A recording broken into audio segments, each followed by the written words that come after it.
셋이 같이 살기 시작했을 때부터 저를 왕따 시켰다고 생각하거든요. 엄마랑 누나랑 거실에서 제 얘기를 하는 게 들려요. 쟤는 원래 저부터 성격 이상하다. 제가 볶음 자기 하고 싶은데 자기가 정한 법 그대로. 그러니까 넌 지금 내 집에 있으니까 내가 말하는 걸 따라. 하기 싫으면 나가. 시험을 보고 그걸 떨어지고 좀 힘든데 얘기할 데가 없잖아요. 진짜 조그마한 힘든 걸 얘기를 해도 뭐 들어주질 않는데 대화가 통하다 싶다가도 마무리는 이제 항상 서로를 이해를 못하니까 이게 너무 답답한 거예요. 너무 힘든데도 의지할 사람이 없는 게 더 힘든 거예요. 그러네. 네, 서울에서 온 정영진이라고 합니다. 네, 어머니시고요. 김현준이라고 합니다. 아, 네네. 네. 집안의 왕따. 이게 무슨 뜻일까요? 저 혼자 그 가족 테두리 안에 좀 겉도는 느낌? 그러니까 저 혼자만 의지할 데가 없는 것처럼 느껴질 때가 많아서 네. 왜냐면 이제 어머니랑 누나랑은 이제 서로 의지를 하고 이렇게 대화가 잘 통하는 것처럼 보이는데 저는 이제 제 고민이나 힘든 일 이런 거나 뭐 기쁜 일이든 그런 거를 좀 가족한테 말하고 싶은데 네. 그런 게 아예 안 되다 보니까 이제 혼자 좀 삭힐 때가 좀 많거든요. 삭힐 때가 많다. 엄마하고 누나는 서로 공유하는 아주 친밀한 대화가 있는데 나는 내 어머니하고도 내 누나하고도 그렇게 친밀한 관계로 느껴지지 않고 그래서 나는 외롭다. 이 말씀을 지금 하시는 거죠. 그러면 평소에도 엄마가 누나한테 개인적으로 연락하고 나에게는 연락하지 않고 혹시 이런 일종의 차별과도 같은 현상 같은 게 있나요? 싸우지 않았을 때는 이렇게 다른 평범한 집들처럼 그렇게 연락하고 하는데 네. 조금만 말다툼이 있으면은 이제 저는 거기서 아예 제외가 되는 거죠. 구체적으로 얘기를 제외된다? 아, 그 얘기는 우리 간의 관계가 좋지 않은 순간에 어머니는 내 누나에게 이 모든 상황을 얘기하거나 그래서 한편이 되는 그래서 정서적으로 교류가 되는데 나는 그냥 여전히 적대적 관계로 홀로 남겨져 있다. 이런 말씀이실까요? 맞습니다. 이런 일이 좀 잦나요? 항상 그러는 것 같아요. 아. 영상에서 보니까 네네네네네. 엄마와 누나 어. 같이 살기 시작했다라고 맞아요. 말씀을 같이 하시더라고요. 살기 시작했다 그랬어. 부모님이 이혼을 하셔가지고 이제 이혼하시는 과정에서 네네. 누나랑 저랑 아버지랑 이제 할머니 댁에 친할머니 댁에 들어가서 4년 동안 살았었습니다. 4년이요. 아, 4년. 저는 연락을 안 하고 이제 누나만 연락을 했던 걸로 알고 있습니다. 아, 4년 동안 연락을 안 했어요? 저랑은 안 했어요. 누나는 그러면 엄마 연락처를 알아서 서로 소통을 했다는 얘기인데 아들에게는 엄마 연락처를 안 알려준 거예요? 아무도? 연락처를 혹시 몰랐나요? 네, 몰랐습니다. 아유. 진짜? 제가 기억하고 알고 있는 거랑 네.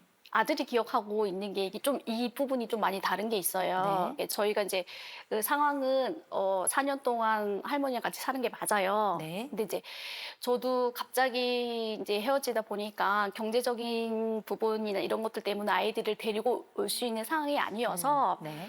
뭐 혼자서 어떻게 뭘 해놔야지 뭐 애들을 같이 데리고 올 수 있는 상황이 되잖아요. 네. 이제 근데 한 6개월쯤 지나고 나니까 그래도 이렇게 해가지고는 좀 안 될 것 같아서 네네. 가끔씩 만나서 셋이 밥도 먹고 했어요.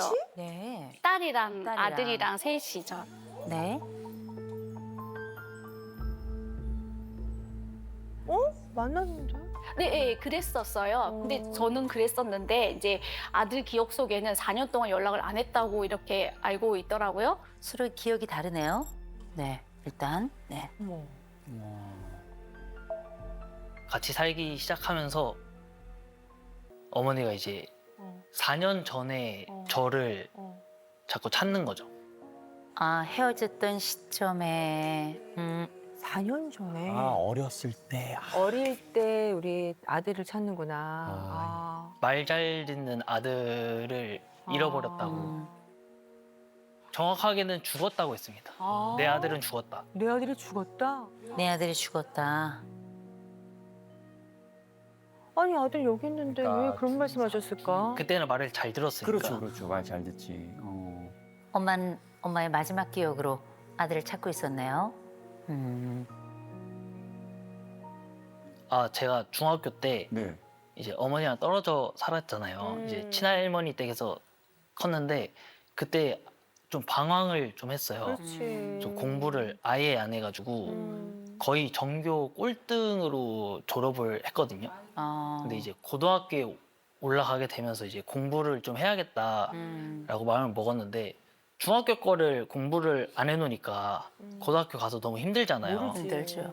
그래서 저 때안에는 진짜 열심히 노력해서 고등학교 1학년 때 중학교 걸 공부를 했거든요. 아우. 본인이 알아서 차근차근 한 거네요. 대단하다. 그렇죠. 그렇게 해서 고등학교 3학년 때 3월 모의고사인가? 그때 제가 지구과학이랑 생명과학 모의고사를 둘 다 만점을 받은 거예요.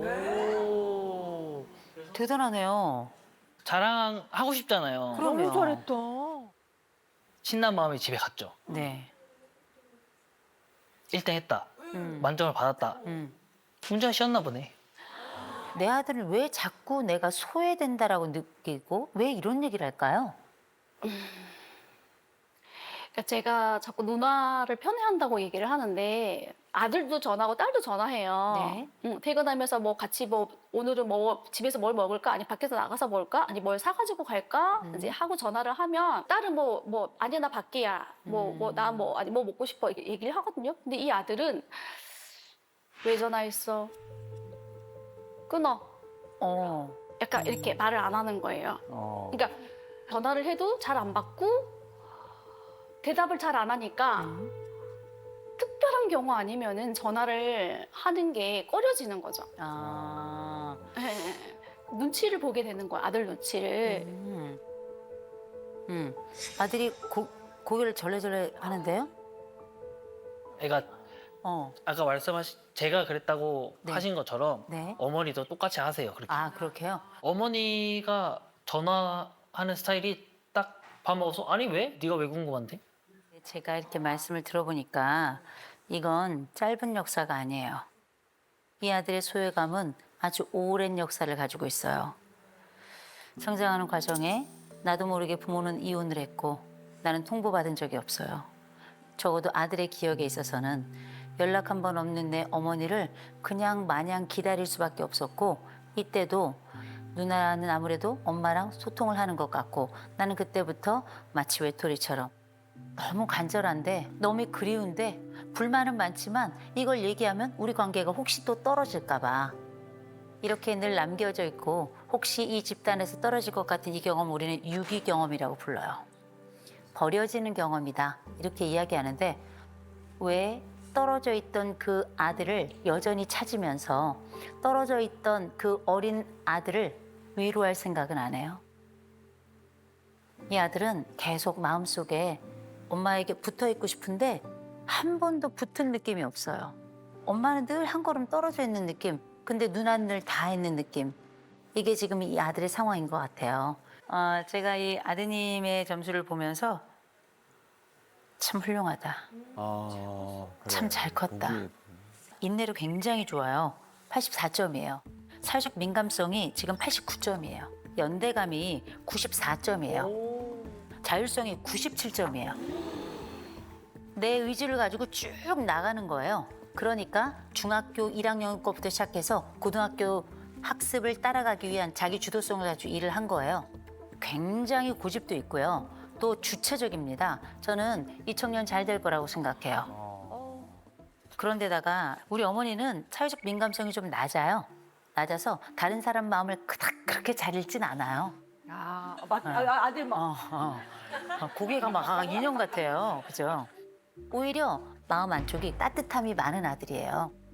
아들은 훨씬 더 감성적이고 다른 사람의 마음을 잘 읽는데 엄마는 그렇지 않아. 일중심이란 말이에요. 그래서 어떻게 전체 만점이 아니야? 두 과목만 만점이야? 문제가 쉬웠나 보지. 약간 이런 느낌이거든요. 더 뜨거운 정서와 공감을 원했던 아들에게는 이 엄마의 말이 얼음처럼 차가웠을 거예요. 이 엄마 자율성 94점이에요. 이야. 94점. 아들 97점이었죠. 이 두 사람이 엄청난 자율성을 가지고 있죠. 이게 뭔지 아세요? 멋대로 하는 두 사람이 나란히 가는 거예요. 아, 계속 여기 그냥 서 있어. 둘 다 자율성이 엄청나게 높아요. 그래서 만나는 지점이 좀 적은 거예요. 연대감, 아들이 아까 94점이죠. 이 엄마 98점이에요. 와. 그래서 이 가족은 안 헤어져요. 단단하게 지켜요. 우리는 더 이상 분리되지 않을 것이다. 아들이 가지고 있는 이 분리 트라우마. 제가 말씀드릴게요. 엄마는 이 가정을 버리지 않아요. 이 아들을, 이 딸을 버리지 않아요. 먼저 두 가지식으로 얘기해서 오해를 최소화하고 내가 하고 싶은 욕구를 먼저 말하고 이유를 설명하는 게 좋아요. 마음에 있지만 드러내지 않는 그 이야기를 이 방식으로 가면 좋겠다라는 말씀을 좀 드립니다.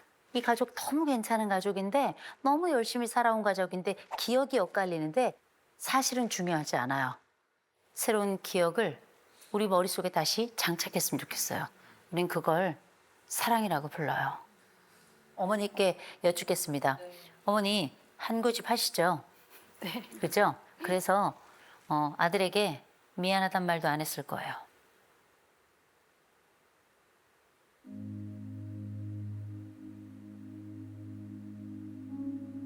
그래서 한 번은 어머니께서 말씀해 주셔야 될 것 같아요. 그때 엄마가 네가 혼자 있게 해서 연락을 하지 않아서 미안하다. 용서하기 바란다. 말씀을 하실 수 있을까요? 네. 우리 아드님 보시고. 네. 엄마가 너 버린 거 아니야.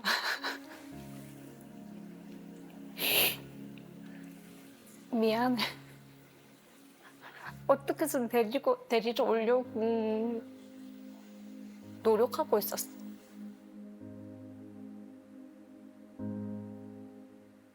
미안해. 그리고 계속 내내 미안해 하고 있었어. 미안.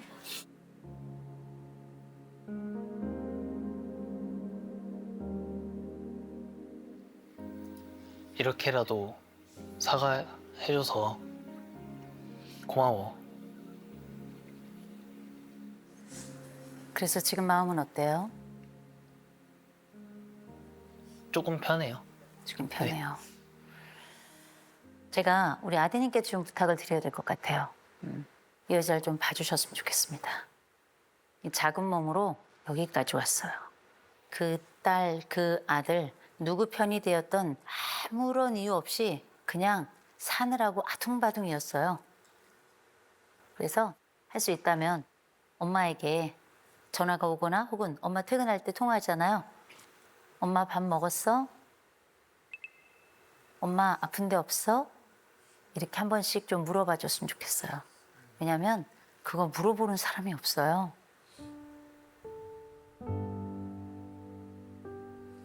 서로의 마음을 전하는 대화로 이어지지 않을까 싶습니다. 네.